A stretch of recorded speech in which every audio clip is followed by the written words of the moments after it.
अस्सलाम वालेकुम। मौजू गर्मी है सर्दी, दुख है सुख, तरतीब उभम अखर ज़ुए ॾहूं। वाह कंहिं ख़ूब चयो आहे, ख़ुशीअ जे आगाही आराम आसाइश राट थियणु, ख़ुशि नसीब ख़ुशि टबई भाग फ़रहट थियणु, हद दर्जे जी तरफ़दारी करणु बेजा हिमायत, हद दर्जे जी तरफ़दारी करणु बेजा हिमायत, तंग दिली हसद बुग़्ज़ खां बचणु।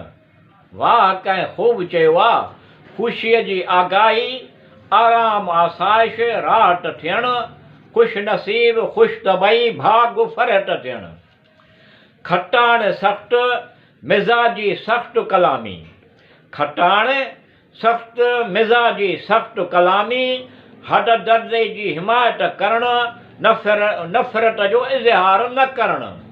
वाह कंहिं ख़ूब चयो आहे, ख़ुशीअ जी आगाही आराम आसाइश राहत थियणु, ख़ुशि नसीब ख़ुशि तबई भाग फ़रहत थियणु, तॾे जो नग पवणु अज़ाज़त जो शर्म पवणु, तॾे जो नग पवणु अज़ाज़त जो शर्म पवणु, मुड़ी वञणु लिहाज़ करणु, गर्मी ऐं सर्दी दुख ऐं सुख में शरीक थियणु।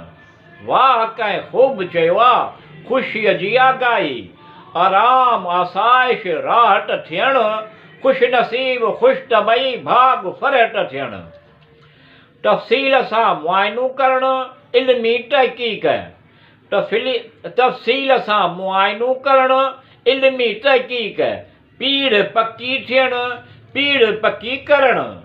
वाह कंहिं ख़ूब चयो आहे, ख़ुशीअ जी आगाही आराम आसाइश राहत थियणु, ख़ुशि नसीब ख़ुशि तबई भाग फ़रहत थियणु, खोट थियणु सफ़ा सुञ थियण खां बहितर आहे, खोट थियणु सफ़ा सुञ थियण खां बहितर आहे, आई वेल लाइ राजुल वक़्तु रुपया पैसा गॾु करणु।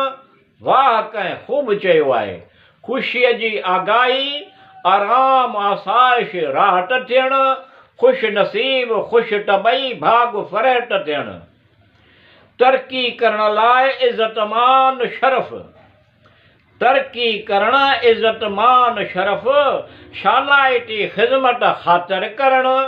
वाह कंहिं ख़ूब चयो आहे, ख़ुशीअ जी आगाही आराम आसाइश राहत थियणु, ख़ुशि नसीब ख़ुशि तबई भाग फ़रहत थियणु।